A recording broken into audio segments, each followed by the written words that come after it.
Эта метафорическая карта изображает девушку, стоящую перед зеркалом или порталом, за которым открывается волшебный мир с полупрозрачными силуэтами и приглушенным светом. Зеркало, как граница между реальностью и зазеркальем, символизирует иллюзорность, а также возможность смотреть на свою жизнь под новым углом, раскрывая невидимые стороны.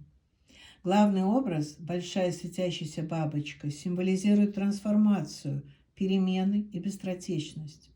Некоторая бестелесность зазеркалья говорит о том, что грядущие изменения могут оказаться не такими, как ожидалось, и даже призрачными, недосягаемыми.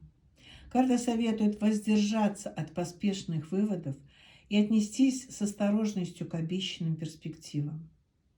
Лучше присмотреться к тому, что происходит вокруг, и подумать, что нужно сейчас изменить, чтобы достичь желаемого результата.